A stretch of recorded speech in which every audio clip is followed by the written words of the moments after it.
Money Talk with Melanie features lively discussions of a wide range of global, domestic, and kitchen table financial topics. Guest interviews include entrepreneurs, CEOs, and politicos who are experts in their fields. Be sure to listen up. This is important because it's your money. Your money. Be sure to listen to Money Talk with Melanie. Money Talk with Melanie. Wednesdays, 7 to 9 p.m. Eastern Time on 98.7 The Coast. Welcome back to another edition of Money Talk with Melanie. I'm your host, Melanie Collette, broadcasting live from beautiful Wildwood, New Jersey, here on 98.7 The Coast. And for those of you who are unaware that the day of the week where Money Talk with Melanie is broadcast on Wednesday instead of Thursday now, surprise!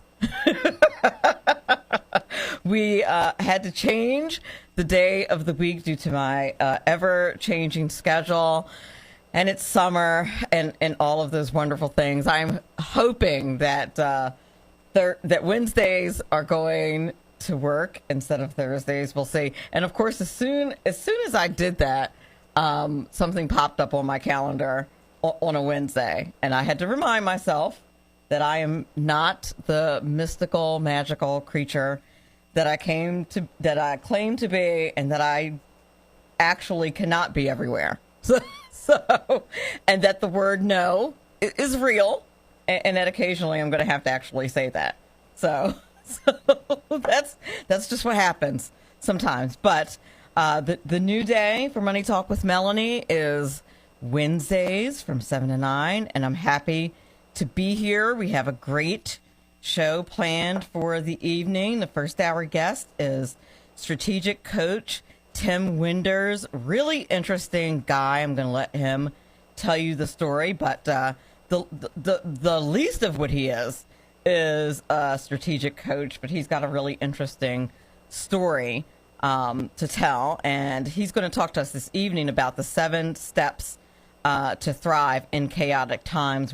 He can tell us, he can speak on a number of topics, but I just thought that particular topic was very timely, so I thought he could chat with us about that. And then the second hour guest is Laura Browne, and she's going to talk to us about the 7 rules for women who want to make more money at work and who doesn't. I think women and men want to make more money at work, but I think that women in particular just don't. We tend not to be the ones who are aggressive about making more money at work.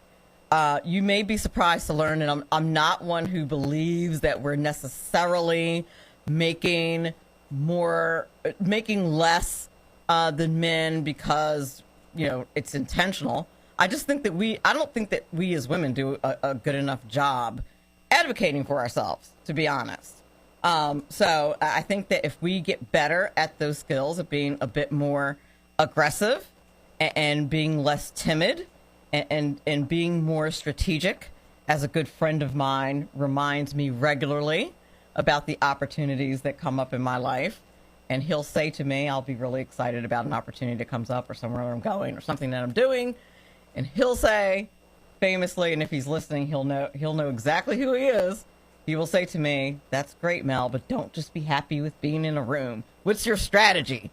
That's what he always says. And he's right, because he's a dude, and that's how dudes think. And women, if you want to progress in your career, that's how you need to think. There's times when it's good to think like a man, and professionally, that's how you get ahead. That's how you make more money. So, but I'm going to let Laura Browne tell you.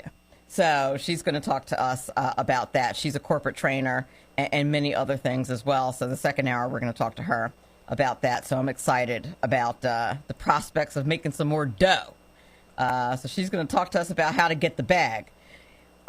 In the meantime, a little bit of media that I did this week. I did go on Newsmax this week, and we talked about the Supreme Court protests.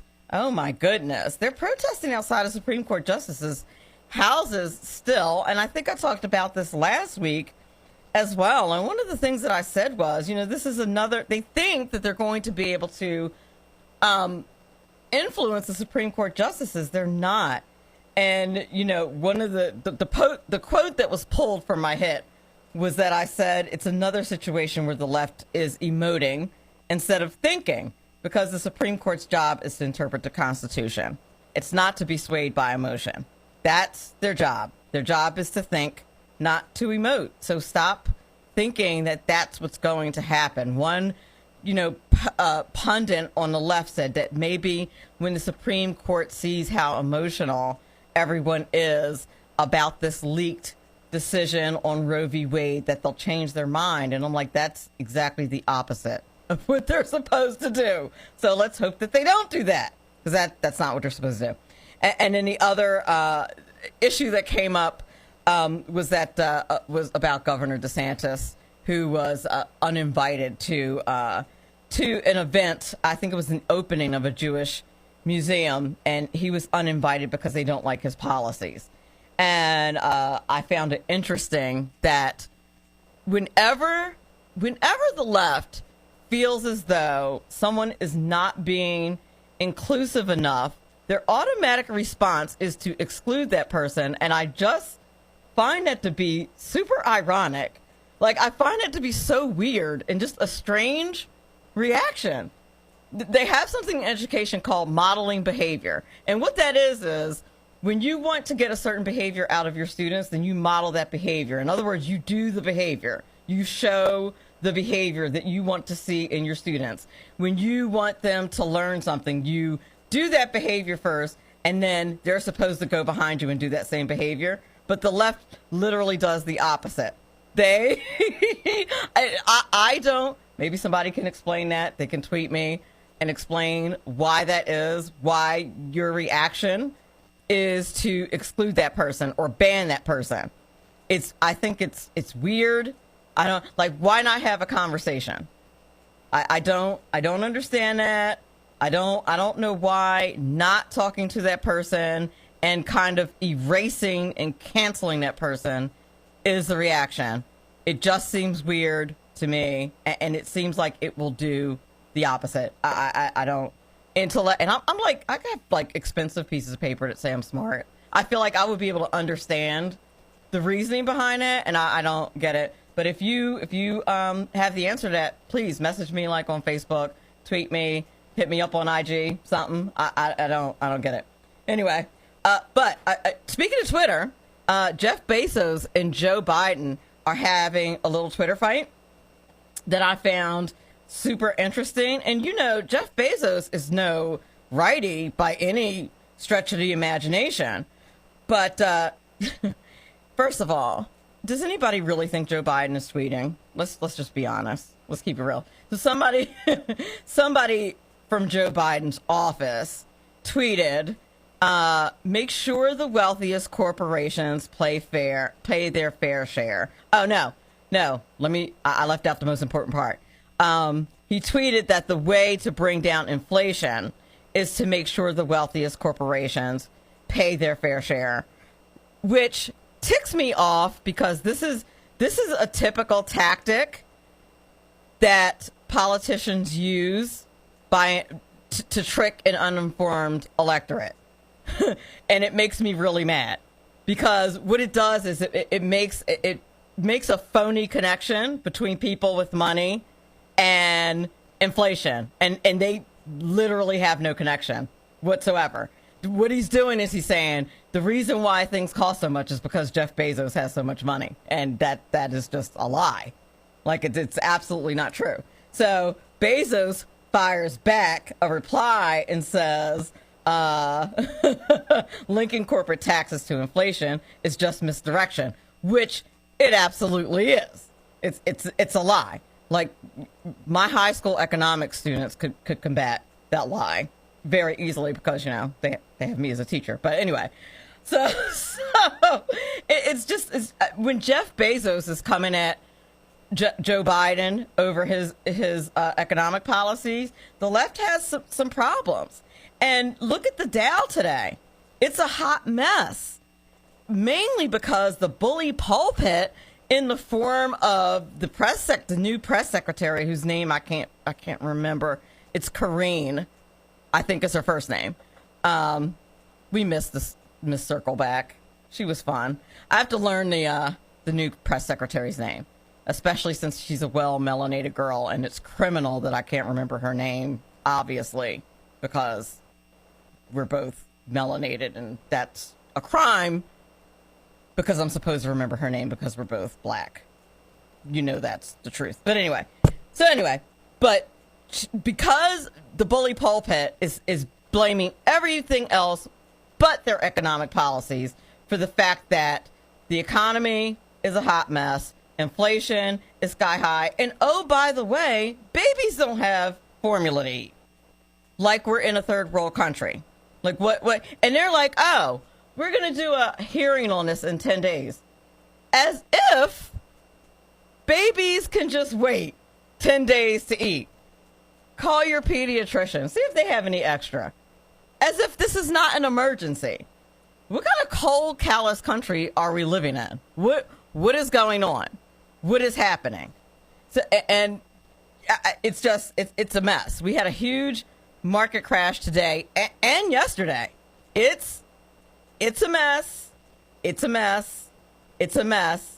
And it's pretty clear that the Biden administration doesn't know what to do about it. And that's part of the reason why the stock market is a mess. And economists are projecting, and this is the scary part. Usually when the economists are projecting how things are going to go, there's a little bit of politics in their projections. Economists on both sides of the aisle are shaking their heads and they're like, yeah, it's not, things are not going well. And that's problematic. When you got Obama advisors saying that things are not going well in the economy and it doesn't look good for the future, we have issues, we have problems, and we better do the right thing during the midterms. Just saying. You're listening to Money Talk with Melanie. I'm your guest. No, I'm your host. I have guests coming up, though. After the break, we're going to bring Tim Winders to the microphone, and he's going to talk to us about 7 key steps to thrive in chaotic times. I think we need his voice more than ever. We'll be back in a few minutes. Welcome back to Money Talk with Melanie. And my guest for the first hour is strategic coach Tim Winders. He's going to talk to us this evening about the 7 key steps to thrive in chaotic times. Tim Winders is a strategic coach, author, and host of Seek, Go, Create, a podcast and YouTube interview show. He has worked in areas of leadership, business, and ministry for almost 40 years, and I'm very happy to welcome him to the show this evening. How are you this evening, Tim Winders? I am great. How are you doing, Melanie? Great to talk to you. I'm so excited to talk to you, and I feel like I left a lot out of your background. But besides being an awesome leadership business and being in the ministry for 40 years, you have such an interesting background. So before we dig in to the 7 steps to thrive in these chaotic times, and these times are just indeed chaotic, I'd love for you to share a bit more about your background with the audience. Sure. I think that'll actually help us a great deal because people need to kind of understand where someone comes from. And Melanie, I think the first thing that people need to know, this is probably the biggest thing that'll get their juices flowing. In 2008, my wife and I lived in a resort community halfway between Atlanta and Augusta. Lived in a large home, country club, 117 holes of golf. And we had 3 companies. We had 7-figure companies at the time. We had over $15 million in, this will give you a clue, real estate in 2008. By 2013, we were homeless, bankrupt, and had everything we owned, living at a Honda van and traveling around. So there's 2008, a lot more to that. Of course, historically, was when the real estate housing bubble hit. Absolutely. And so we were doing a bunch of stuff and had some successful companies, and then all of a sudden we found ourselves in a tough situation, and it was a a slow go for a number of years, and by 2013 we were not doing great. Now, let me fast forward real quick to kind of make the story a little bit more juicy. We were homeless. We traveled for a while. A few years later, we started to get our financial footing again, and now have more financial resources than we even had before. However, Melanie, this is kind of a key point that I think we might want to make. We didn't kind of go to where we were financially. What we did was we continued traveling, but we did it with we didn't go back and acquire all the stuff we had before. And today, fast forward to today, we actually live in a 39-foot motor coach. We travel. We own very few things. In fact, almost everything we own is in our motor coach. We have a storage facility with a few things. And we consider ourselves nomads. We travel around, and that is what we do. And I think that is spectacular. Now, full disclosure, I have a friend who does this, her and her family, and she's got 3 little kids. Her and her husband. Wow. And her 3 little kids. They homeschool their kids. And I remember a few years ago when she first was like, I think we're going to sell our house. And we're talking like, this woman's a rock star. Like, professional woman, sky's the limit with her career. And I remember she posts on social media, I think we're going to do it. I think we're going to sell the house and get an RV and homeschool our kids, and we're done. And this was like before COVID, before the world went mad. And they're still doing it, and they seem extremely happy. And quite honestly, as I observe them on their journey, I think it's the best possible decision they could have ever made. Well, I mean, there's a term for that. People call it road schooling. We're out and about. We travel and we see people, and there's been plenty of situations where my wife and I are sort of empty nesters now. I just became a second-time grandfather 2 days ago. Oh, congratulations. So, thank you, which is the best gig ever, just so anybody knows there's nothing better than that. But when we're out and about traveling, Melanie, we all see families that are road schooling is what they call it. And the last location we were at for an extended period of time, we were in southern Utah, just outside of Zion National Park. And think about how much education and how beautiful it is when you're discussing nature and some of the beauty of the country, and you just go on a hike. and that's kind of a great way to live if you're able to do it. And I admire your family. I see them out, and road schooling is a great way to live. And so we consider ourselves nomads, and that's kind of a different and unique way of living that a lot of people don't understand. But it seems like everybody kind of thinks it's cool. I think it's extraordinary. I do. And when I saw that on your one sheet, I was like, and plus, like, the other stuff that you do, business leader, coaching, and I was like, I got to get this dude on the show. Like, and people have to hear, I was like, people have to hear about the RV thing. Like, it can be done. They have this meme all over the internet that has the theme, like, get someone that can do both. I was like, this dude does both. Like, he's doing the corporate thing and the RV thing. Like, you are living the dream. Like, you're doing the best of both worlds. And why not? Well, something weird, Melanie. I think this is kind of odd. Right now, first of all, it's good to be flexible, okay? My wife and I are spending the month in Colorado Springs because that's where our second grandchild's being born. And in kind of an odd twist, Colorado Springs is not a great place necessarily to park a 40-foot RV. So we are in an Airbnb. We get an Airbnb for it. Some places are very friendly to RVs. Colorado Springs, we would have to be farther out, and our daughter and her husband live in town, Colorado Springs. And we're sitting here in a nice home, a kitchen, a couple of bedrooms, and it's a nice home. And my wife and I just earlier today said, you know what? I miss the RV. I miss being in our cozy little, less than 400 square feet, house on wheels, because it is just such a high level of comfort for us. I've got my office. She's got her office. We got a king size bed. It's one of the most comfortable beds we've ever owned in our entire lives. That's in our RV, and so this time next week we'll be preparing to go back up. We left the RV up in South Dakota. We'll go back to RV, and we will be extremely happy and joyous to be back in our home that we named Theo.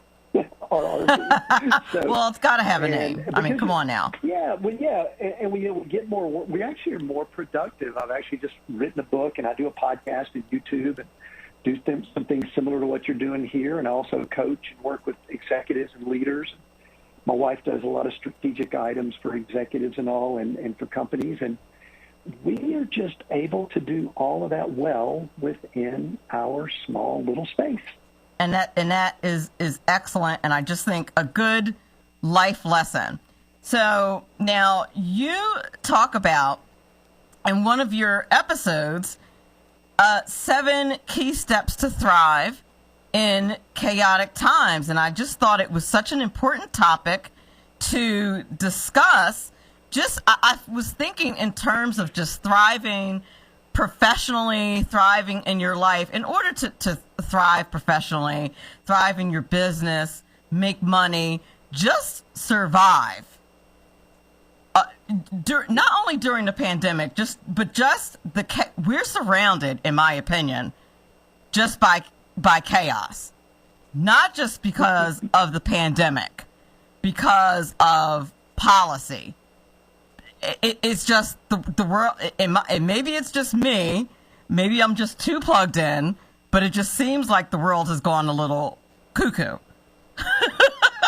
Well, I also have a spiritual background, Melanie, and I was talking to somebody the other day. I've got a background in ministry, and I was talking to someone, I said, you don't have to be that much of a Bible scholar or that much of a prophet to look around and go, you know what, there's some weird stuff going on. You might be getting close to the end of whatever is going on next. Well, there's just a lot of stuff happening. For sure. And if you take a step back and look at the macro, you surely do get that feeling. And speaking of which, one of the things that you say in the podcast is that there are micro and macro events, degrees of chaos, right? Absolutely. Talk about that a little bit. Well, I mean, I could use my situation for example. We have been going through macro adjustments forever. I'm 58 years old, so I may have a few more years than some of the people that could be listening, and my guess is I've got a few more years than you from the sound of things. And so I actually do remember some macro events that have occurred, such as people waiting in lines to get gasoline during the 70s. I wasn't driving at the time, but I recall that. I wasn't driving, but I remember that too. I remember being in the back of my daddy's Toyota Corolla. Yeah, Toyota Corolla. I think I was in a Chevrolet or something like that, and it was a gas guzzler. And then we could look through and these are cycles that we go through, and some people get the weeds with the Fibonacci cycles and things like that. We won't go down that road, but you could just look back at history and see there are ups and downs, and there are things that happen. What you were referring to earlier, it seems as if we are on such a much more rapid cycle of macro ups and down cycles. Yes. And it does seem, and I don't think you have to be that observant to look around and go, things are extremely fragile right now. That all of a sudden a pandemic, and some people, this is controversial, it could be considered the bad flu for some people, and it could be something that's going to wipe out half the population of the world. I'm exaggerating slightly on both ends just to make a point. And all of a sudden we look back and it sets the whole world on a pattern that is really something that Melanie I'll put it this way. Had you and I had a conversation in late 2019, And had I said something to the effect of, Melanie, in a few months, I think something's going to happen where we're going to shut the world down, and they're going to make everyone stay inside their homes, and they're going to require people to wear a mask, and they're going to require people to get shots. And I don't care where you stand on any of this. That's not the point of what I'm saying. Sure. If I were to say that, you or many people I would have, and I like to consider myself somewhat, I look around and look for things that could go on. I would have said, I don't see it happening, but yet it happened. Those are macro events, and those things are getting more and more rapid, up, down, up, down, up, down. Now, a micro event is what goes on internally with us personally. And many of us, like I just had a micro event. I became a new grandfather. And that's an event that really only impacts me and my family. And as soon as I finish talking, they're coming over and we're having dinner. So that's a micro event. The challenge that a lot of us have is that we get caught up in the variations that go on. And I'll go back to 2008 to kind of make this point. I saw what was going to happen coming. We had a coaching business. We were coaching and training real estate investors nationwide. And Melanie, I remember getting a call from a coaching client. I think they were in Las Vegas. And I don't know if the numbers are exact on this, but you'll get the point. Someone said that they had a house that had come on the market and they wanted to invest in it. And it was listed at $225,000. And they said that an offer had come in at $230,000, one at $235,000. Should they offer $245,000? And I remember thinking to myself, we've got problems. There's about to be some form of an adjustment. Now, that adjustment was pretty strong, and I think it hurt a good bit. And I believe that you will get a grasp on this from knowing a little bit about how you think. I believe that problem was exacerbated in a macro level because our government got involved and they thought that they needed to help the people at the micro level by doing things at the macro level. And well, anytime the government steps in and says they need to help, therein lies the issue. Yeah, Ronald Reagan said one of the worst things you could ever hear is, I'm from the government, I'm here to help. Exactly. Well, the challenge we have right now, and we're kind of bouncing a little bit here, but I think this feeds into the discussion about chaos, it is that we now have a culture, society, that it appears, and I don't know if we're going to have a swing with this, but it appears that the political forces do not want to allow any discomfort at all. And so they're going to attempt everything to keep people from being uncomfortable. And I will go ahead and say it, that's on both sides of the aisle for those in the United States. It's not really one party or the other. There's both parties that are attempting to not allow things to happen. What it's doing, it's throwing gas on the fires of chaos. We are in a house of cards, and, I don't know about you, but I don't like to be negative, but you just feel as if something is about to happen again, and we don't know what it is, but when it does, we need to be ready. And you know what it does for me, Melanie? It makes me kind of glad I live in an RV. Yes. Listen, my audience is very well aware that I'm a partisan, but I'm not an ignorant partisan. So I do not disagree with what you said about that. And I also, in my other life, am a public school teacher. And I commented to my students the other day, I was just kind of thinking out loud, and I said, you guys are so soft. And I wasn't even paying attention to who was listening. And one of my students said, what do you mean? And I just laughed and said, you're just soft. And it's because of what you said. Like, no one has any resilience. There's no tolerance for any discomfort. Like, no one is supposed to feel uncomfortable or be challenged or anything. Like a kid said to me, they had to speak in front of the class, and they were very upset. And one student said, well, the teacher shouldn't have given us a 0 because they should have known how upset and stressed out and scared we were to speak in front of the class. And I said, you do know that is not how life works. That's not how it works. I said, what are you going to do? Just be scared and never talk in front of people? Ever? And I told them my story about how I used to have horrible stage fright. Believe it or not. This is a Money Talk with Melanie exclusive insider. I used to have horrible stage fright. I would be in a play or get ready to sing or something and literally get sick beforehand. And now I've been on Sirius Radio. I'm on TV once a week, and I took acting classes to get past that.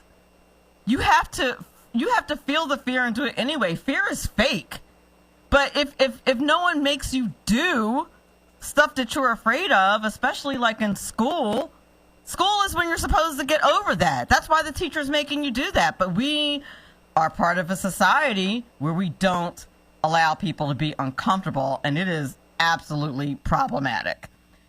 That's my TED Talk. We're up against the break. We are on with Mr. Ted Winders. He is a strategic coach. He's talking to us about key steps to thrive in chaotic times. Very happy to have him on the show this evening. You're listening to Money Talk with Melanie. We'll be back on the other side of the break. Money Talk with Melanie features entrepreneurs, CEOs, and politicos who are experts in their fields. Money Talk with Melanie. Money Talk with Melanie on 98.7 The Coast. Welcome back to Money Talk with Melanie. Our guest this evening for the first hour is Tim Winders. He's a strategic coach. He's talking to us about how to thrive in chaotic times. So after we analyze our situation for what it is, determine whether we're being affected by a micro event or a macro event, then it's time to stop the bleeding, right? Figure out, assess the situation and figure out what we're dealing with, right? And what does that involve? Yeah, absolutely. I'll jump back. I actually work, I guess my primary work is I work as a strategic coach with C-levels and executive leaders and owners of organizations. And I'll go back to March of 2020 and a time that I think people should be still fresh in their mind. I had a company that I did work with. I've been working with them for a number of years that they are in the vacation management, vacation rental business in Florida, in the Panhandle of Florida. And Melanie, when all of a sudden the country shuts down, we got on the line. It was Friday the 13th. I remember this vividly.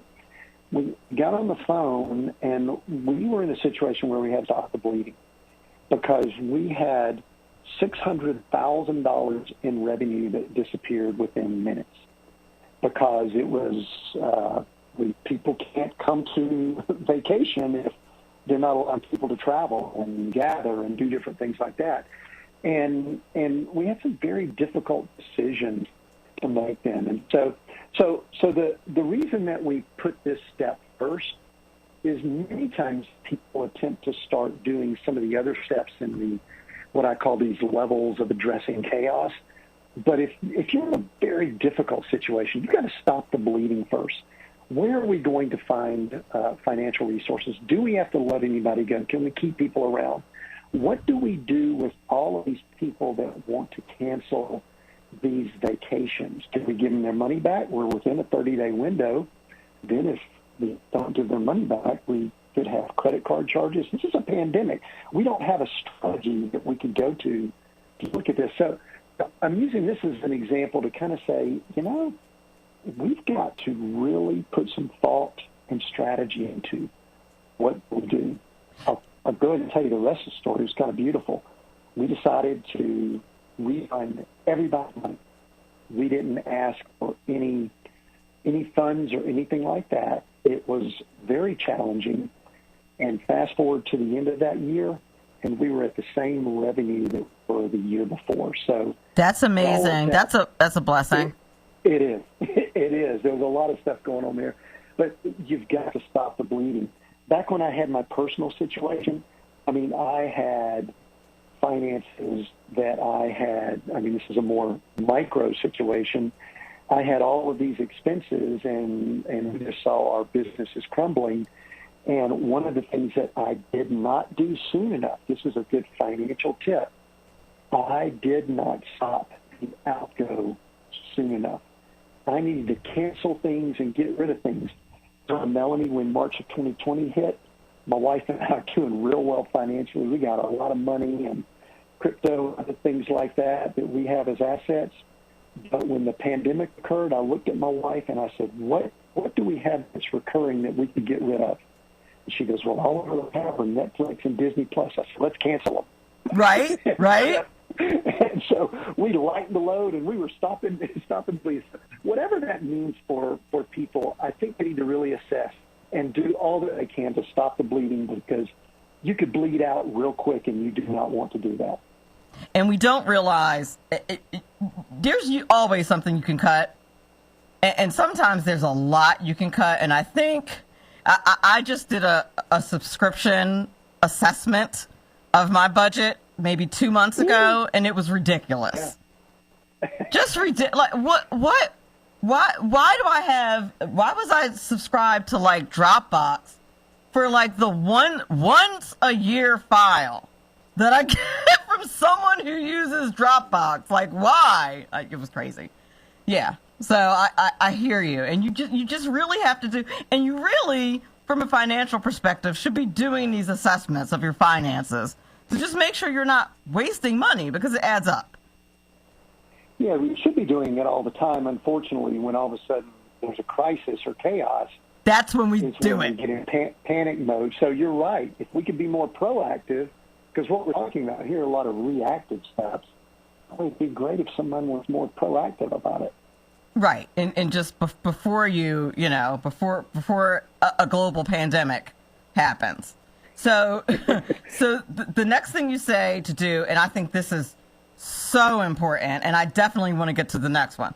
But before that is guard your mind, and there couldn't be anything more important than this, guarding your mind. Yeah, and you know what's so tough about this in today's world, Melanie, is that we've got so much coming at us. And so here's what's interesting. I'm a leadership coach. I'm in ministry. I understand how important it is to protect our thoughts and our minds. But I think back to March of 2020, and I recognized that I was kind of letting some of it get to me. I mean, I was like grieving what was going on in the world. It was really bugging me and bothering me, a lot of what I was seeing happen. Some of it was some political responses, but some of it was, there was real sickness. There was real things going on.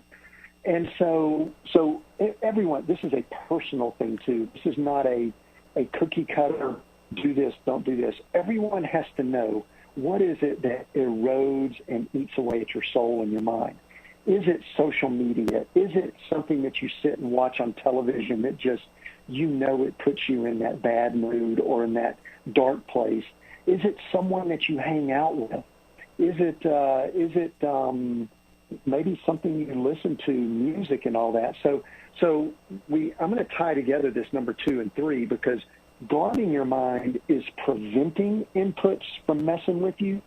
Investing with yourself is strategically putting things in there that build and grow you.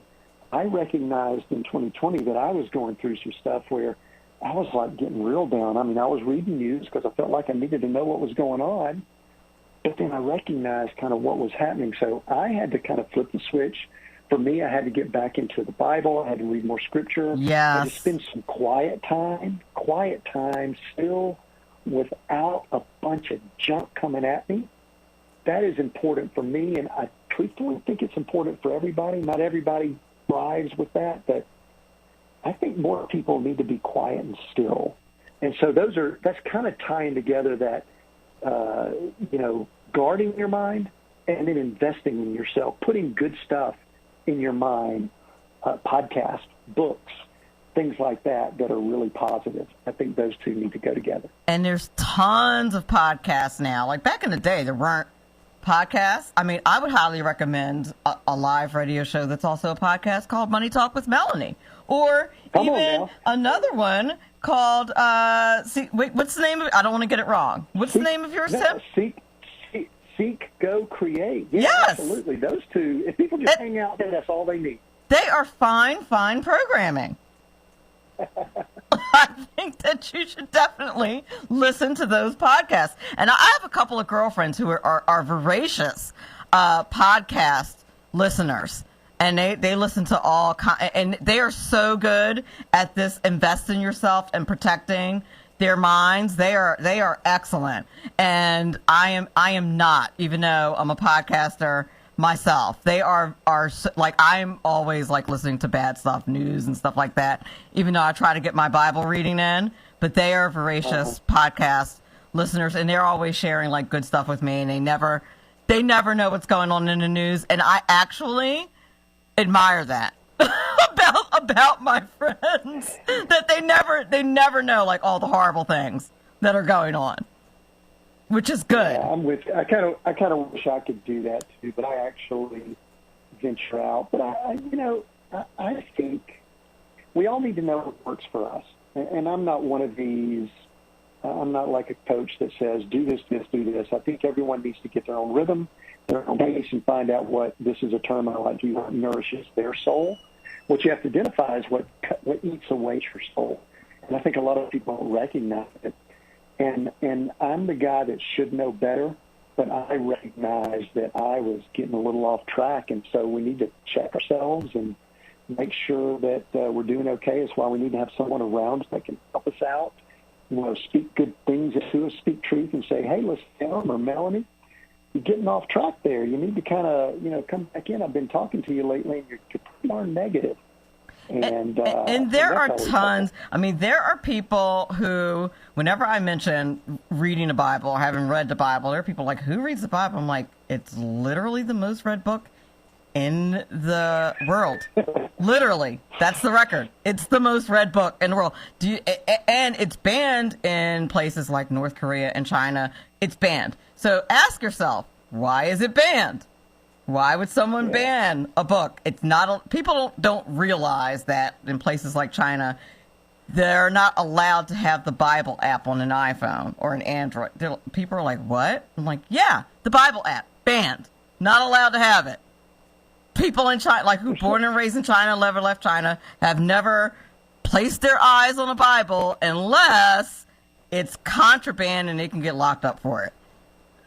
Why do you think that is? Ask yourself. So, it's when you think about stuff like that, and I'm like, yeah, people are reading it. Lots and lots and lots of people are reading it. It's a readable thing. And now, because we live in 2022, there's tons of apps that make it perfectly readable. So, like, people, if you've never read it, pick it up, read it. It's readable. Just highly recommend it. And you can even have it. You can even have it read to you. I was doing yes! it earlier today. It was the app that you could read along, and it reads it out loud yes. to you. And there's just a lot of good things. I mean, I'm not even one that tells people if the Bible's the only thing. No, just get something that nourishes your soul. You know what? I think people know what does, and I think they know when something eats away at them. But yet, many times we don't stay focused on those things that nourish us. That's the only thing that I'm encouraging people to do. Well, not for nothing, and this is what people, I think, are not aware of, that all of these electronics, the social media, all of this stuff is built for them not to be able to step away. Like, literally, it's designed for that. And I think once you understand that, you'll probably be a little bit more apt to step away. Like it's designed to mess with your head so that it's harder to step away. Big tech knows that. That's why if you do some research behind it, you'll find out that big tech the people who own these things don't let their kids have it, but they'll sell it to you because they're such nice people. Yeah, they do, and they'll mine all your data and your information. One other thing, Melanie, I think it feeds into this. This is very, very interesting that I've observed recently, and I think you'll resonate with this. I've noticed the level of impatience, and number one myself, but in like culture and society in general, has gone through the roof. I mean, there's just like no patience whatsoever, and I believe that the speed of the stimulus coming from these devices is one of the things causing it. And I'll give you a real sort of a current event example of the level of impatience.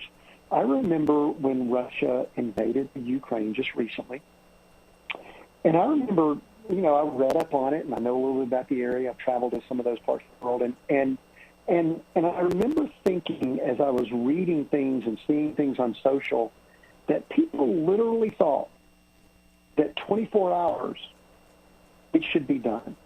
That this was going to be like a 24 to 48 hour little thing, and either they would repel Russia or Russia would take over. And I'm going, it's almost like the world has no recollection of history and what conflicts have occurred and what is going on. I'm going to tell my wife, I said, this is going to be a long thing. This is going to happen. We're going to be talking about this for a while. And it was almost like society, culture, social media, people, so they couldn't believe it was still going on a week later. I mean, I read the New York Times and things like that, and it was like they were amazed that it was still happening. We've lost our level of patience. No, we have, and but I also think that they're just not good people. And they're messing. I mean, let's just be honest, and that they're messing with and manipulating the public.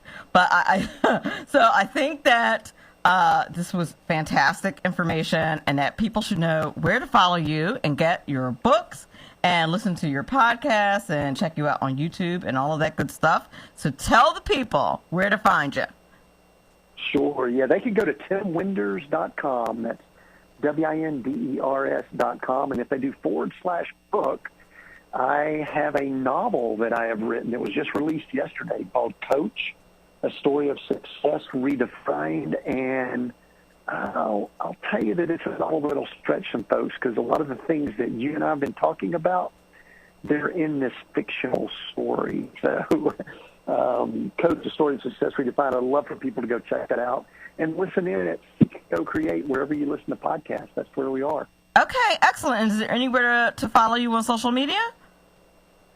They could find Seek, Go, Create everywhere. We are Seek, Go, Create on all the channels, and love to interact with anybody there and continue the conversation.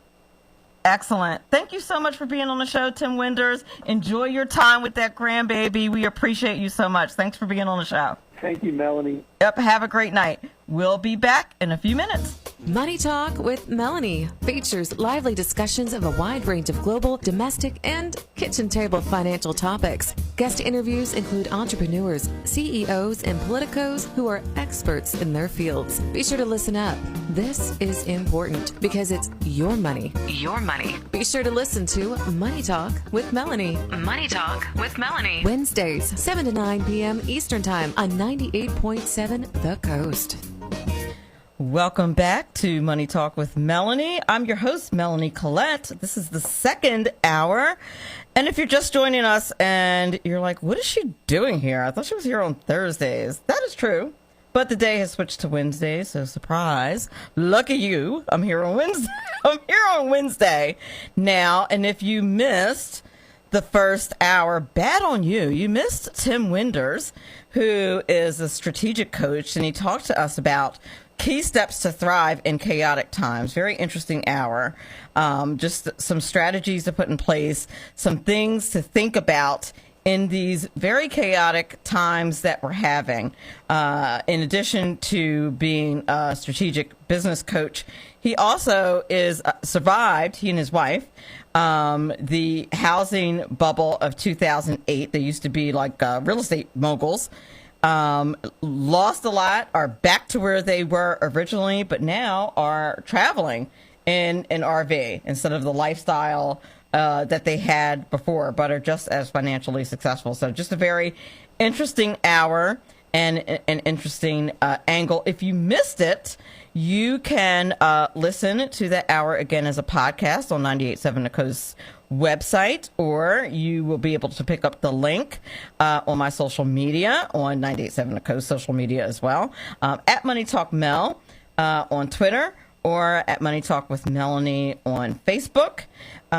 You will be able to find that podcast, and actually anywhere where you can pick up a podcast, you can go ahead and subscribe to Money Talk with Melanie, Spotify, iHeartRadio, Podbean, anywhere. You cannot get away from Money Talk with Melanie. Just subscribe already, because I'm just going to harass you on all of those platforms until you do. I'm just kidding. But you should do that. Before our second guest for hour 2 is Laura Browne. Ladies, listen up. You want to make that money? You want to get that bag, get that raise? Don't go away for the second hour, because corporate trainer Laura Browne is here, and she's going to talk to us about the 7 rules for women who want to make more money at work and who does not.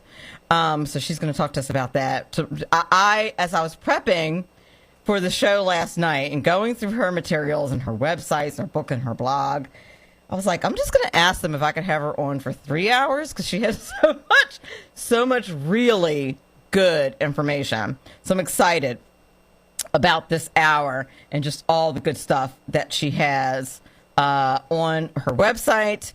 And she's actually got some discount offer for us as well, and you can hook up with her on LinkedIn, et cetera, et cetera. So we'll have her on in a few minutes. So I'm excited to talk to her, but she's going to give us all the good info about the stuff that we are doing wrong, ladies. It just, we're inclined to do. We're nurturers.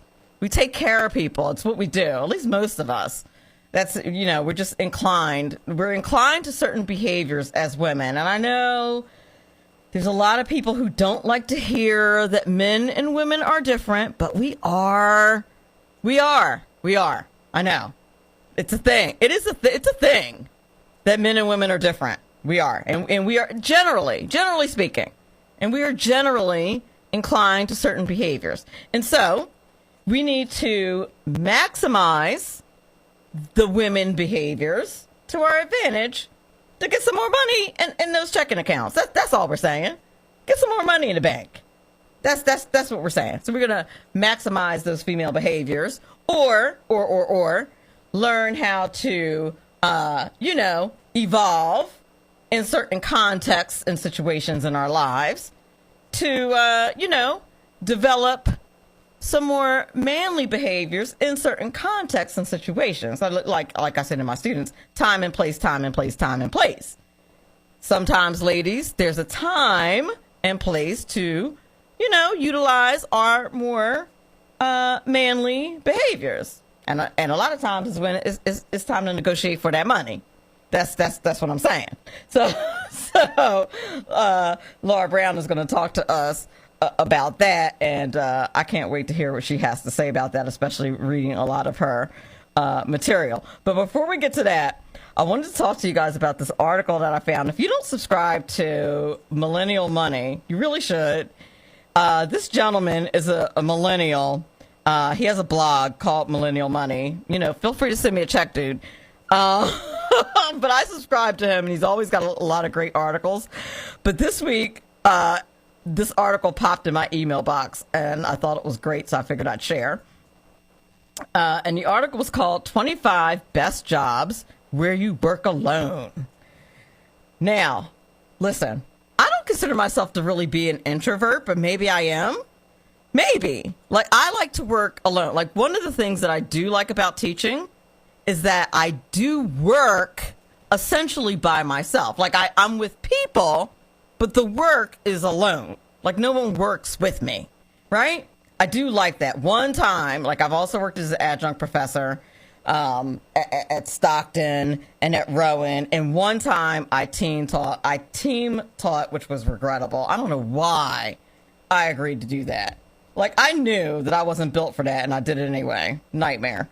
But anyway, I mean, it was fine. I acted like it was fine, but I was not okay. But fake it till you make it. But anyway, are you one of those people? Are you one of those people? If you're an introvert and you're not a fan of people, like, you know, you're not a fan of people, and people more and more are, you know, not awesome. I'm just saying. And apparently there's more than 15 million people in America anyway who have social anxiety disorder. I don't really know what that is. I don't want to, you know, under whatever it. I don't want to poop she poo poo it like it's not a thing. Apparently it's a thing, that there's people who have social anxiety who really can't work with people. For me, I just don't like want to really be around people that I don't like. So, but there's people who actually have like a disorder and they don't want to be around people. So there's jobs that you can get where you don't have to work around people, and there's a whole list of them that Millennial Money put out. And it used to be like if you had a disability or a natural aversion to the people, that it was hard to find a job. But now with the interwebs, not necessarily so. So if you're the kind of person who likes working solo in the digital age, here we go. Lots of good stuff. Now, I feel like everybody knows this stuff, but maybe not everybody does, right? So if you like to sell stuff, flipping items on social, on different websites. But I feel like everybody kind of does this on the side, right? Isn't everybody selling stuff online at this point? Selling something? I don't know. But you can Etsy, Amazon, eBay. I don't know. I feel like eBay is kind of played out at this point, but maybe not. I don't know. But you can. I forgot about Amazon. I forget. Did you know regular people sell stuff on Amazon? Like normal people sell stuff on Amazon. And if you go on Pinterest, believe it or not, the black hole that is Pinterest, I call it a black hole. Like every time I get an email from Pinterest, you have new pins. I'm like, yeah, Pinterest, I know there's new pins there, but if I click on that link, I'm not getting out for like 2 hours. Like I can't mess with you right now, Pinterest. But it's the best place to find like great information on how to do this stuff. So that's a good job by yourself. Flipping items. You can actually do really well if you find good information for best practices. Driver for a delivery service. If you like flexible work, Uber Eats, DoorDash, Grubhub, all that good stuff. Instacart, Shipped, especially with the pandemic. I don't know about you guys, but I got spoiled during the pandemic, especially when I got COVID. Like I was a staunch, like I am absolutely not doing DoorDash. Are those people crazy with those prices? They've completely lost their minds. And then I got COVID. And then I was like, oh, well, how am I going to eat now? Because I can't go anywhere. And there enters DoorDash. And now those prices don't seem quite as high as they used to. Imagine that. Take online surveys. They're saying it's a suggestion. I don't know about that. I tried that. I don't have the patience for that. Patience is not, my guest in the first hour talked about our lack of patience. That is not, I thank the good Lord that I have been bestowed with many lovely qualities in my personality. Patience was not one of them. Dog walkers. Love my, Rover is a great app. I've never had any problems with them. And the dog walker and my lovely Chihuahua, which not many people describe Chihuahuas as lovely, has had a lovely time with the dog walker, Maureen. And I think it's a great job if you love dogs. Work as an actuary, best if you like numbers. If you like calculators, spreadsheets, all that good stuff, you can work as an actuary.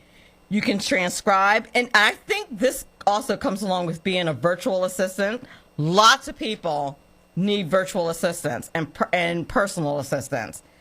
I have definitely used virtual assistants when I get in crunches to like do stuff.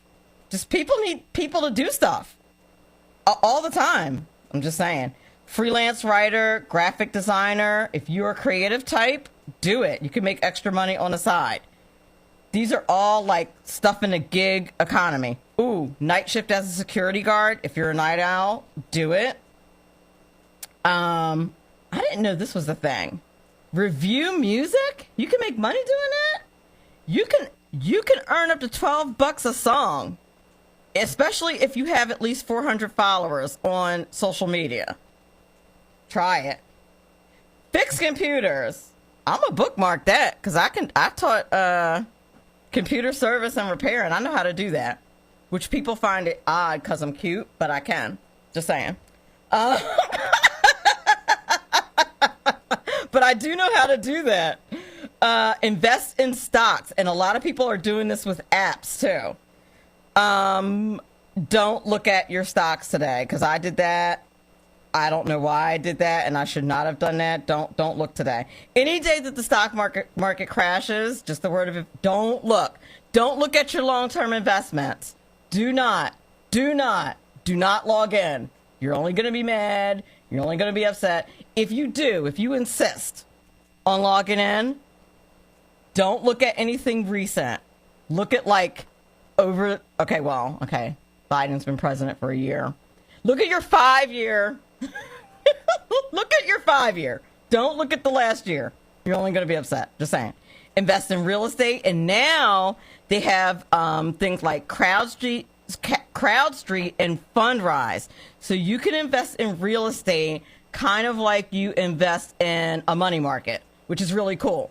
So you're not buying like specific buildings, but you're kind of like investing in an index fund or a money market where it's a bunch of properties all in one account. So you're really diversifying your real estate investment. I hope that makes sense to people who have dabbled in investments a little bit. Mow lawns. Kids don't even want to mow lawns anymore. It's weird. Like they don't really want to work.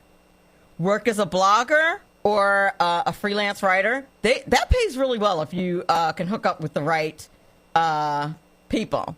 Like I used to do that, and I got paid $100 an article, which was crazy, I thought. Live stream video games. People get paid for this. Insane. But they do. They get paid for that. I mentioned virtual assistant, and you get paid good money. Podcasting. Nearly everybody has a podcast, but if you're interesting and engaging, you can do that. Data entry. If you're patient, you can do that. If you're patient, because data entry is super boring, and you have to be able to type accurately. Just saying. Ooh, become a truck driver. And the truckers are like in high demand right now and getting paid very well. So if you like working alone, truck driving is the way to go. Bookkeeping, if you have financial expertise. Be a proofreader, and with apps these days, Grammarly, and there's another one called ProWriter that's out. You could be a proofreader, and tons of people need proofreading. I'm just saying, tons and tons of things that you can do if you like working alone. I like working with people as long as they're outside my office and emailing me. I'm just kidding. I like people from a distance, from far, far away. I'm just kidding. We'll be. I hope you enjoyed that. Those of you introverts who don't like people and don't like their germs and whatnot, and them like talking to you and interacting with you. 25 best jobs where you work alone. You can find that article on my social media or at Millennial Money. We'll be back in a few minutes with corporate trainer Laura Browne, who's going to tell us how to get the money, ladies. We'll be back in a few minutes. Money Talk with Melanie features lively discussions of a wide range of global, domestic, and kitchen table financial topics. Money Talk with Melanie on 98.7 The Coast. And welcome back to our second hour of Money Talk with Melanie. This hour's guest is corporate trainer Laura Browne. She's going to talk to us about the 7 rules for women who want to make more money at work. Laura Browne is a corporate trainer, author, speaker, and certified business coach with more than 20 years experience in global human resources and management development. She spent 9 years delivering coaching and training to high potential female leaders from Fortune 100 companies through Women Unlimited. She also designed and presented 12-month leadership programs for female leaders.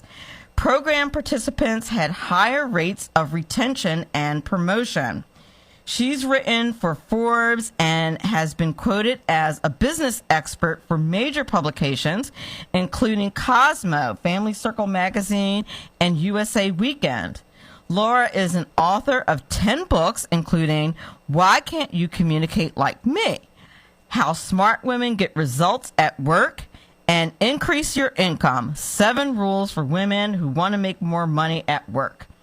She's also co-president of Elevate in Phoenix, Arizona, which is an international network of professional women. And I'm very happy to welcome to Money Talk with Melanie, Laura Browne. Thank you so much, Melanie. I am delighted to be here today. I am super excited about having you on Money Talk with Melanie this evening. Is there anything that I left out that you want to share with the audience? No, I think you hit it all. Let's just jump right in. All right. Okay, so I've been teasing your appearance all night because I don't know if you heard what I said earlier in the hour about men and women being different. Mm-hmm. I teased it before the break, and about how that's not a bad thing, but we need to maximize our female stuff and sometimes evolve and channel our inner man to, get some of that paper that the men are getting. Yes, I agree with you. Right? Mm-hmm.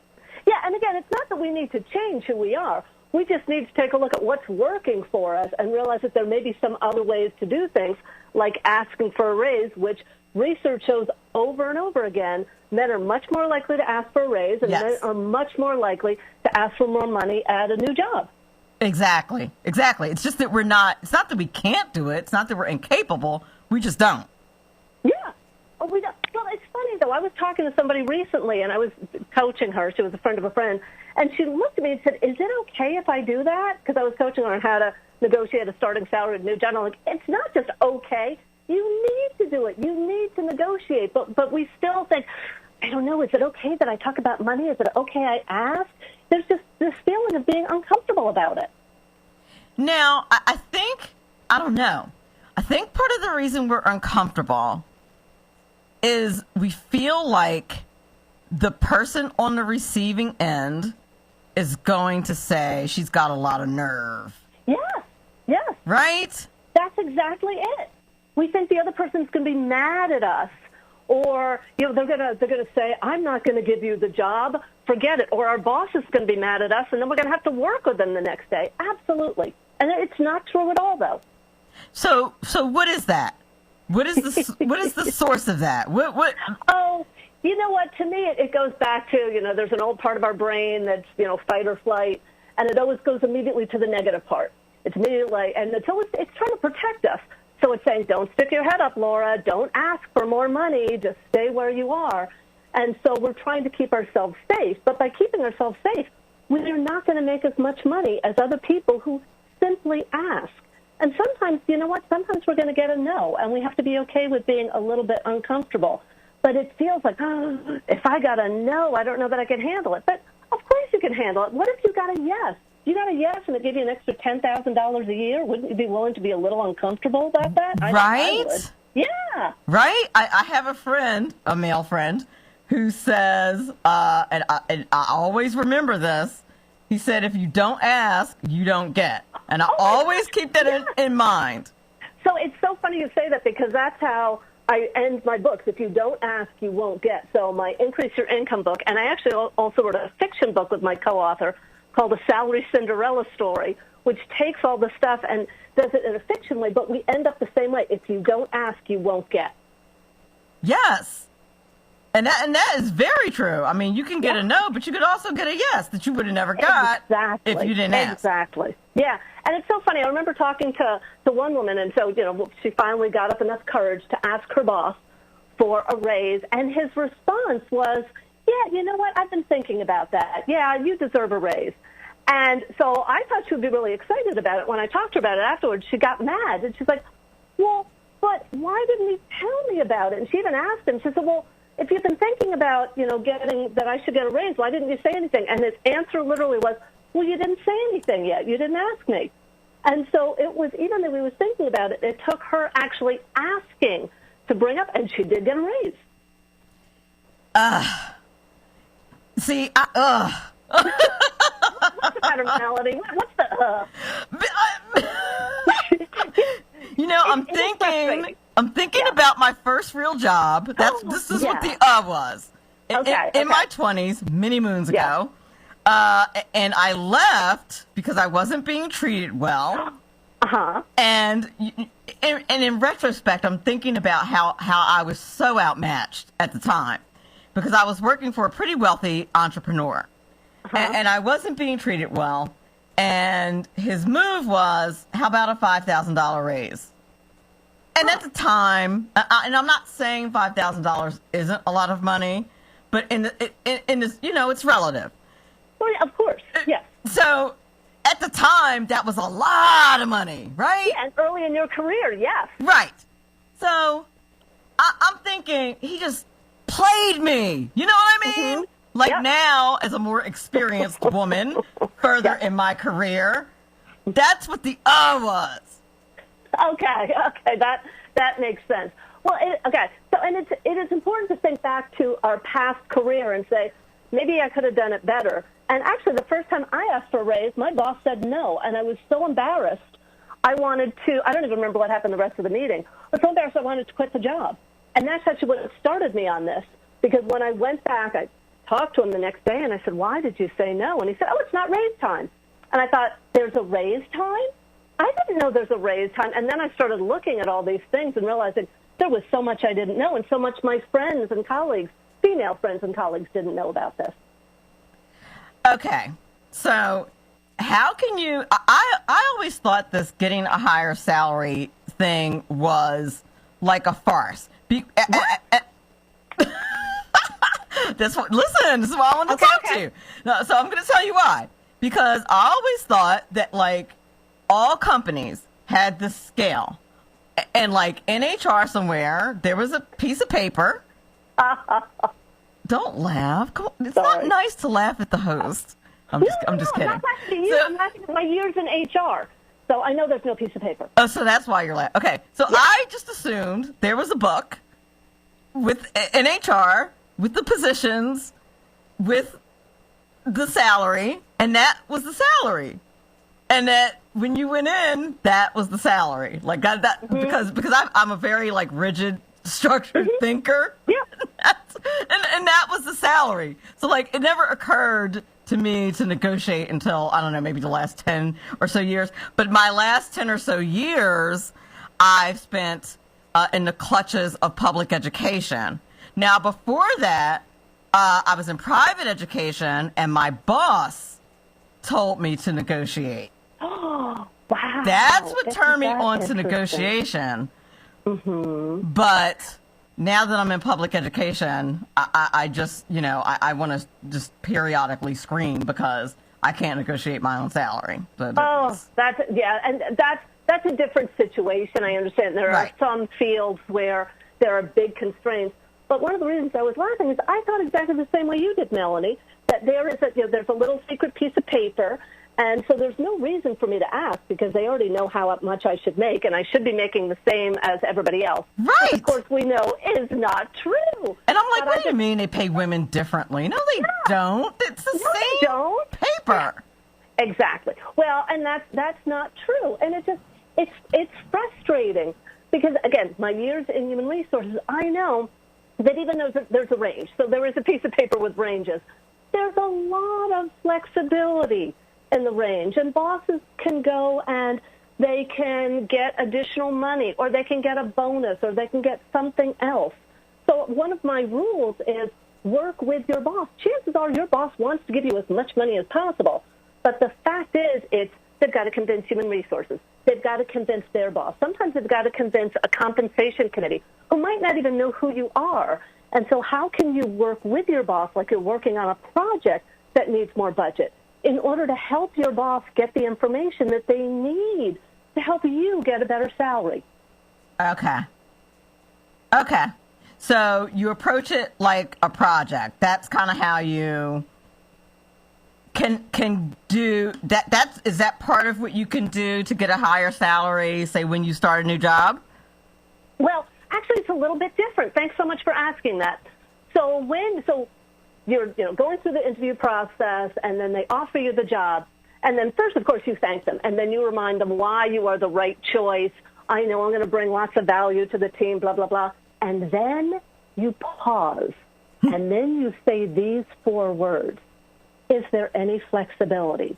And then you stop talking. Because what we normally do is say, I know I'm still going to take the job anyway, or I know it's a tight, I know, budgets are tight or whatever. No, just stop talking and see what they say. And chances are what they'll say is, well, I don't know. And so all you have to do is say, well, would you check? And that's it. And I got to tell you, I talked to one woman, this happened a month ago, and it was a government job. And she said, I don't think this is going to work with that. And I said, try it. So she asked, is there any flexibility? And the woman, the interviewer, immediately said, oh, yes, there's flexibility. And so she went on to get a 15% increase in the original salary. 15%, yes. No, it wasn't that minute. I mean, it took a couple of other conversations. But she was really mad afterwards. And she said to me, if there was flexibility, why did I have to ask about it? I'm going to tell you, from talking to interviewers and HR people and actually seeing posts online and stuff, interviewers don't feel it's their job to tell you, hey, yeah, I'm telling you $80,000, but the job really could be up to $120,000. They're not going to tell you that. They really feel like it's up to you to do your due diligence. So don't be afraid to ask in a very, in a positive way, is there any flexibility, and wait and see what they come back with. Now, is it possible that if you kind of go for the gusto and ask for any flexibility, that you are barring yourself from any future raises? Like, are you cutting off your chances of getting future money? Or are you, you know what I mean? Like, are you creating a ceiling for yourself? No. Okay, chances are no. Now, let me get to a different question I get sometimes. What if I ask, won't they rescind the job offer? Okay, now I'm going to tell. No, I mean, that's like a scary thing. And I remember one time I really wanted this job. I was making way more money at this job, but I teach this stuff. So I bit my lip and I asked, and I got more money. So I've only heard of one story of a woman that said, you know what, after I said that, even though I said it positively, and I don't know exactly what she said, the guy, her interviewer, thought about it and said, you know what, I don't know that this is the right place for you. So I heard one story, and what she told me about that was, you know what I found out? It was a really terrible place to work. I had not done my due diligence, and I found out later because he didn't really want to hear. He didn't want anybody to question him. He was actually the owner. And so she was happy that she didn't get the job. But in most cases, it's not going to make a bad difference. It will make a better difference. So let's say, I ask for more money and I get another $10,000, okay? It's not like when raise time comes up in 6 months, they're not going to give me a raise. What they're going to do is they're going to give me my 5% or 3% or whatever based on that extra $10,000. So why wouldn't I do that? And by the way, a lot of companies tell you things like, well, you know what, we'll do a review of you in 3 months or 6 months, and then you can get a raise then. Let me tell you what, there is no promise there. And just because your manager or the interviewer says that, they're going to say in 3 months or 6 months, they're going to say, oh, we changed our mind, things happen. So get the money when you can, and then all your future increases will be based on that. True. And my bosses have really been, like, the best at kind of mentoring me through that kind of stuff when I was younger. Like, at one of my jobs, they wanted me to take on extra work, but they wanted to give me a stipend instead of making it part of my salary. Oh. And my boss was like, don't fall for that. He was like in my ear, and he was that's like, good. don't let them do that. Yeah. He was like, look, when you go in there, you tell them you want it to be part of your salary, because when they give you a raise, that'll all be wrapped in there. Yes. Instead of letting it be a stipend. I was like, good looking out. Because I didn't know. I was young. I didn't know. You wouldn't.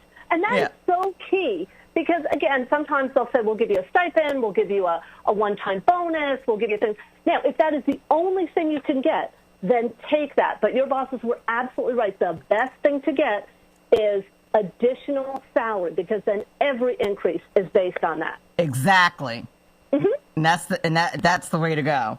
We're up against the break. You're listening to corporate trainer and corporate trainer extraordinaire, really teaching us how to get more money at work and who could not use more money, especially with inflation being at 8.5%. We'll be back on the other side of the break. Money Talk with Melanie on 98.7 The Coast. Welcome back. You're listening to Money Talk with Melanie. We are on with Laura Browne, who is giving us all kinds of wonderful tips for how to get more money at work, especially for the ladies, because we are just not quite as fabulous at this as the men folk are. And so we're trying to get better at asking for more money at work. And Laura Browne is an expert in this. And as I was doing research for the show in preparation to talk to Laura, I headed on over to her website, careertipsforwomen.com, where she has a blog there. And one of the things that you can do there is download this free quiz. I hope you are okay with me mentioning this. Yeah, absolutely. And the quiz is 15 common mistakes women make and how to fix or avoid them. Now, I purposely did not go through all of them because I kind of wanted it to be like really fresh in my mind, but I was going through some of them and I was like, ooh, child. There was a lot there, but I would strongly suggest if you are listening and you want to know what the 15 common mistakes are, you should take the quiz yourself. And I think anybody, even the best, most professional woman, is going to see herself on at least a couple of these. Just saying. Very good point, because we can always learn something new. Absolutely. I mean, we all have stuff to work on. Mm-hmm. And I think most professional women are always just competing against ourselves and trying to improve. Absolutely. I agree with you. And I am happy to give some tips on that. For sure. So do you have like a favorite or most often common mistake that you see over and over and over and over again? That you're yeah. Okay. So I'll tell you what, one of the biggest mistakes I see, and we started to talk about it a little bit, so that women, mostly women, but I also deal with men, stop themselves from asking for a raise because they're worried their boss will be mad. And so instead what they do is they say, you know what, it's just going to be easier for me to find another job. So I'm just going to go out and interview and get another job and get more money. And so, again, I would be in human resources, and I would have these panicked managers run into human resources saying, oh, my gosh, my best person has just said that she has an offer from another company. Now, quick, we need to get some more money and give her a counteroffer. First of all, HR hates that, okay? Hates that. And so I always say to people, look, give your boss a chance first. I mean, if you don't like your job, then absolutely go out and take a look for another job. But talk to your boss, because maybe there is some more money, or maybe, your boss can start talking about it. And if there isn't any more money and that's important to you, then go looking for a job. But one of the biggest things is they're afraid the boss is going to be mad. And let me tell you what, bosses are mad if you don't ask them and you just go ahead and quit. That's when bosses will be mad. Really? Oh, yeah. See, yeah. I feel like, and to your point, if the boss knows you're looking, then they're going to be upset. They're not, like, if they know that you feel like you're not making enough money, now they're going to be watching you. Yeah. Right? Because it depends on how you do it. So if you try and work it out with them, and maybe there really isn't any money, then, yeah, they might be a little upset when you go, but it's not that you just quit without giving them a chance. So they realize that they've tried and they haven't been able to give you money. And, yeah, they'll be sorry that you go, but at least you've given them an opportunity. that's true. I guess that's true. Yeah. And, I mean, everybody's situation is different, but I suggest to most people, go ahead and ask for a raise, see what happens. Now, sometimes, again, maybe you'll find out that your boss doesn't care about you. Maybe you'll find out that your boss really is a jerk, and really that is the indication, okay, I really do need to go. But why would you go to all the trouble of interviewing at another job if you still like your job? Why wouldn't you see if you can make some more money at this job? And then if you can't, then make the decision to start interviewing. True, because finding a job that you like is not easy. Exactly. Like, So that's it's a whole lot valuable. easier just to ask. Yes. I'm assuming that you like your job. That's really the big thing. Who, me? No. I'm Okay. assuming you like your job. I just want- Let's that please if not you- get personal. No. If you don't, no. If you don't like your job, go ahead and look for another job. Right, but if like you love your job and like you love the people that you work with, Yeah. that is like gold. Yes. Yeah. But don't let that stop you, because a lot of times women say, it's gold, I have flexibility, I have what I want, I shouldn't rock the boat. Well, you can still have flexibility and still work with wonderful people and make more money. So just like you said a couple of minutes ago, we stop ourselves. So don't stop yourself, because there are other people in the department, let me tell you what, other people that are asking your boss for more money. And what tends to happen is, first of all, the people that get more money are not necessarily the best people. The people that get more money are the people that, first of all, the boss is worried about losing, and the people that ask. And so a lot of times women will think, well, of course my boss knows that I want more money. Everybody wants more money. Yeah, but your boss, because you say, I love my job and I'm happy here and happy with the flexibility, your boss might be getting the message that Laura's fine. I don't need to, give more money to Laura. But Sally over here just asked for more money. I need to give more money to Sally. So be Sally. That's true. And sometimes Sally's terrible.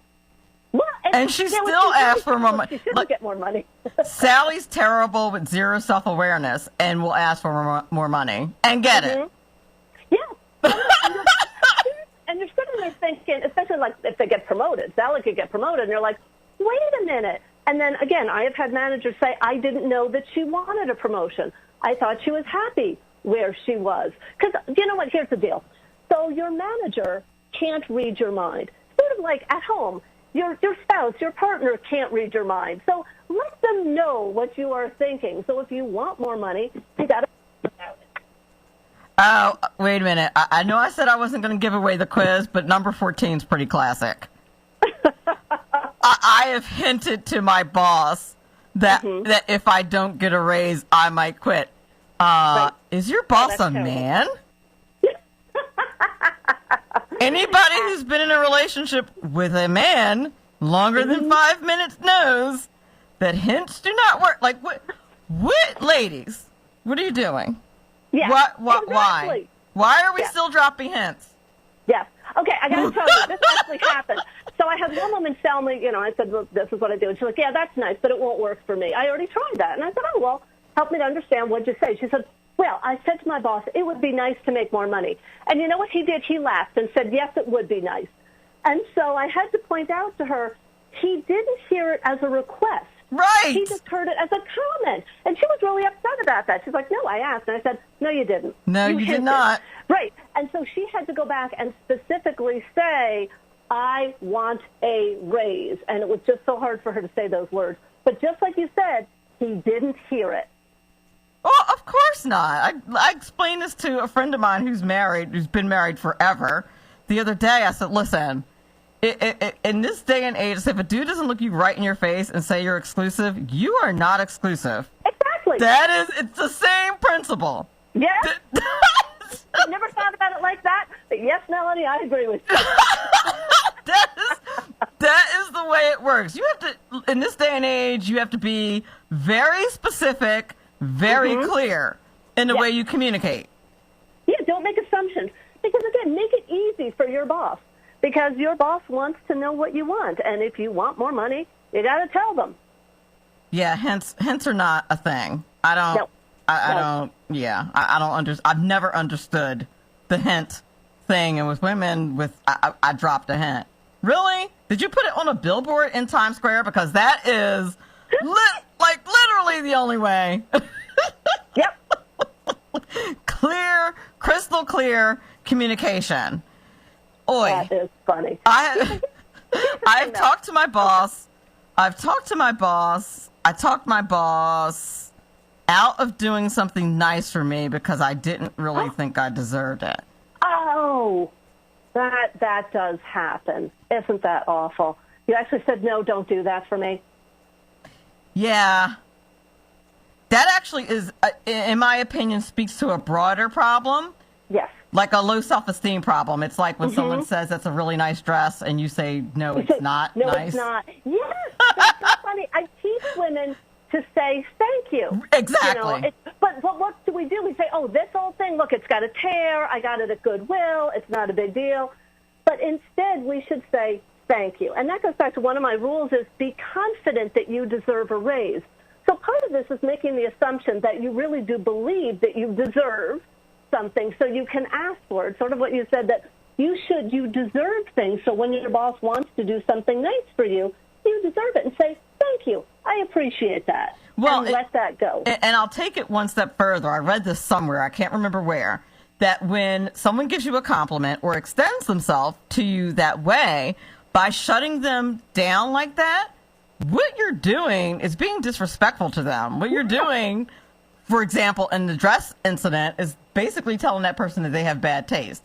Yeah, you're wrong. You're wrong. You don't know what you're talking about. Right. Yeah, that's exactly it. So, again, give that person the opportunity to compliment you and just say thank you. You appreciate it. They'll feel good, and you'll feel good. That's exactly right. That's exactly right. So you don't think, now, does it depend whether or not your boss is male or female? In my opinion, and maybe I'm wrong, send your mean tweets to at Money Talk Mel when I say this. Yeah. Because I'm about to make a very sexist comment. In my opinion, I think male bosses are much easier to deal with. Manipulate is the wrong word, but I can't come up with a nicer one right now. But I think they're much easier to talk to. I find them to just be much easier, just easier. Just easier. To, like, if I had a female boss, I would be much more intimidated to have any of these kinds of conversations. But I'd be completely relaxed with a male boss. Okay. Well, so I would say, honestly, it depends. Because one of my favorite bosses was a female boss. Really? And she was, oh, absolutely. Oh, my gosh. My favorite boss, actually two of my favorite bosses of all time were female. And I also had another favorite boss who was male. So it wasn't so much that. What I think a lot of times it is the communication that you have with the manager. So if with a male boss you feel that you're communicating well and the person listens to you, then you're going to have an easier time asking for this.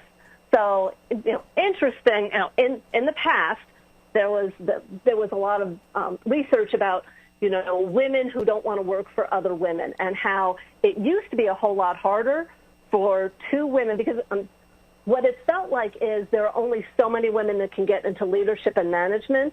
And so, if I'm working for a female leader, I'm not going to also get promoted because there's only one woman or two women or three women. But that's really changed a lot. So I think it's more about the communication. Maybe. I just always felt like it was harder, just so much more difficult. Oh, that's really interesting. I've only had one female boss in I've been working since I was like 14 years old, and now I'm of a certain age. Not 14, Yes, not 14. And I've been working a while, and I've almost exclusively had male bosses all this time. And quite honestly, if I go on an interview and it's a female boss, in the back of my mind, and I have no poker face, I feel like my whole face is saying absolutely not. If I walk in there and I see that my boss is going to be a female, I feel like my body language, like my whole countenance is saying absolutely not. Wow. So that's really funny because a lot of the research, because I also talk about difference in gender, and I'm going to make some big generalizations here. In general, male bosses tend to be more competitive, maybe for their team, but they tend to be more competitive and talk about winning. And in general, the female bosses tend to be more cooperative. Really? Yes, that is the typical. Now, again, you might have had atypical bosses, and I'm making a big generalization. There are plenty of female bosses that are competitive. There are plenty of male bosses that are cooperative. But this is generally what we tend to see. Huh. I don't know. Must be. Now, there's a very real possibility that something's wrong with me. No, I am not saying that at all. Because again, everybody is different. So again, you might, and also it might also have been placed. So I used to work in tech. So let me tell you what, in tech, male and female tend to be very competitive. So a lot of times it also depends on your industry, all of those other things. Okay, that's true. We have about 1 minute left. I want you to tell the people where they can follow you, where they can get more great tips for how to make more money at work, et cetera, et cetera. Go. Absolutely. So go to careertipsforwomen.com. If you go under courses, there is a free video on how to get a raise at work. In addition, if you use the word money, like Money Talk with Melanie, then you can get 20% off the classes. So again, go to careertipsforwomen.com and you can see all the information, including the download, and find out the 15 different mistakes and the answers to it. Yes, very good. Thank you so much, Laura Browne, for coming on Money Talk with Melanie. Very informative. We appreciate it. Thank you so much. This was great. I appreciate that. Yep. Have a great night. You too. Money Talk with Melanie on 98.7 The Coast. And that concludes another edition of Money Talk with Melanie.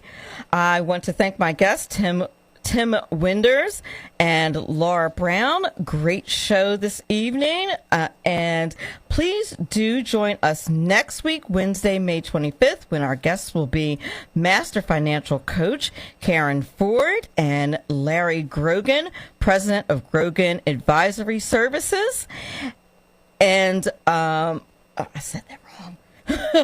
Master Financial Coach Karen Ford, she'll provide us the key to demolishing debt and share how to budget correctly and give us principles of wealth building. And Larry Grogan, who is the president of Grogan Advisory Services, who will unlock the mystery of anonymous donors and philanthropy. And remember, all of this is very important because after all, it's your money. Have a great night.